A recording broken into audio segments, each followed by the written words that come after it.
Hi everyone, it's Brittany from BYBRIT Goldwyn. I post videos about plants and projects, and today I am coming to you on December 1st from Maryland Zone 7A. I'm outside my greenhouse. As you can see, it's pretty cold, but gardening does not stop in the cold, right? Especially if you have a little greenhouse. I am going to be showing you how to set up a Greenstalk vertical garden. I am very excited about this one, this color Razzleberry. It's a limited edition color from them, and it's like my favorite color. It's what I dye my hair when it's not all faded. It's the color of my coat. It's the color of a lot of things around me. So it's a great color, and it's a great addition to the Greenstalk I already have, which is actually a Greenstalk that I bought myself organically. It was not sent to me to promote. I just saw it. I thought it was awesome. A really great way to maximize vertical growing space. And I love the fact that it spins around. So I bought the 7-tier leaf, which is a little different from this original. The tiers come up to about here. So the plant pockets are a little bit more shallow. That just means that you can plant fewer things, but you can still plant a lot in the leaf. So I got the 7-tier leaf in beige, and I also got a spinner for it so that I can put it on my patio and spin it around to kind of evenly disperse the sun exposure on it. And I loved it so much that I approached Greenstalk to see if they wanted to work together. I joined their affiliate program, and it's a product that I really love sharing and promoting because it's something that I found organically that I love and that I think is really beneficial for a lot of people who say space is an issue for gardening, because you can really grow a lot really efficiently in Greenstalk planters, Greenstalk vertical gardens, without using a large footprint on a patio or a balcony or whatever you're working with. It also makes a great addition to a big garden. I love having mine on the patio right by our kitchen so I can just pop out, cut herbs, annual flowers, things like that. So we're gonna walk through how to set up a Greenstalk today, and I'll show you some footage of my beige Greenstalk when it is actually looking really good, because it's looking kind of bad right now since it is December in Maryland. And yeah, so let's jump in. So before we get started putting together the Greenstalk, I want to show you the different components of it. This is a tier, and again, this is the original tier. I already have a leaf tier one, which comes up to about here, so a little bit more shallow of a plant pocket, and each of these has holes in the bottom of it. And then it also has a cone, which you can also see has a hole as well. So what you do when you put these together is you nest these little clips into the top of the other one. So you nest it down in, and I'll show you a better clip of that when I'm actually putting it together. But before you nest them down in, you add a watering disc. And that looks like this. And you can see that the watering disc also has holes around the edge of it. So before you nest a piece on top of another tier, you'll take this and put it on top of that cone piece in the middle. And you want to make sure that those little holes are lined up with each of the plant pockets. So you'll repeat that process for all of your tiers until you get to the top. And then the top tier, instead of putting a little watering disc on your little funnel, what you'll do is you'll add your watering tray. So this nests on top just like the different tiers do, like this. And to water your Greenstalk, you don't water the individual plant pockets. Instead, you use a hose or watering can or whatever to fill up this water reservoir at the very top. And then what happens is the water goes down through the opening here, and you can see that opening goes straight through down into that funnel. That funnel then feeds each of these watering discs, and then they fill up with water and release water through all of those little holes. Now at the very bottom of the Greenstalk, I have a spinner base on mine, and that comes with a tube at the front. So all of the excess water that flows all the way through the Greenstalk goes out that spinner base tube. If you don't have that, it'll just come out of the bottom drainage holes. I do really recommend getting the spinner base. It's great for evening out your light exposure. It's also great for if you have plants in an area that like it's close to a wall and one side starts getting really big, so you can rotate a little bit just to ensure even growth. So I actually just purchased a spinner base for this Razzleberry Greenstalk that has not come yet. So I will show you that once I get it and I'm setting everything up.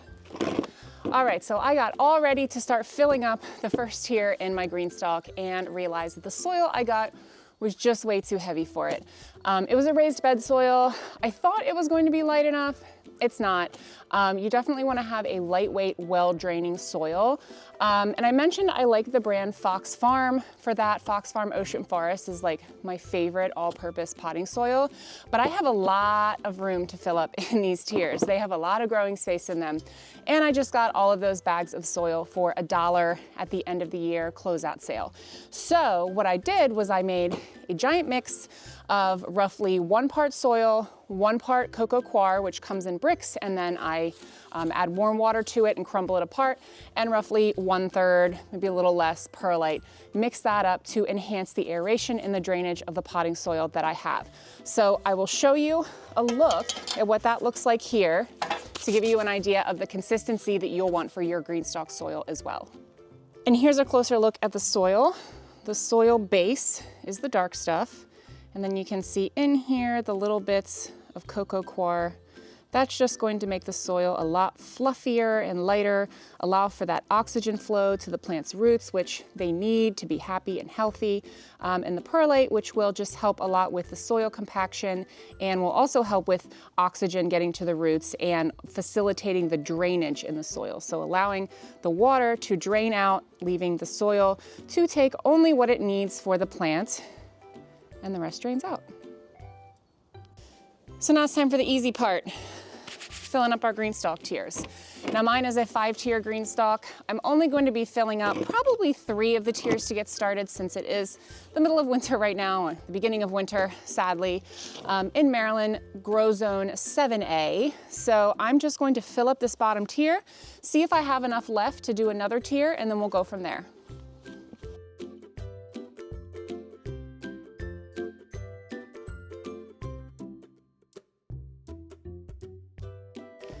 Now, one thing to remember when you are filling up your Greenstalk tiers, don't pack the soil in. Just keep it nice, light, and fluffy. You might want to gently pat around it when you're putting a seed or a plant starter in, but you don't want to push the soil down. You want it to be nice and fluffy.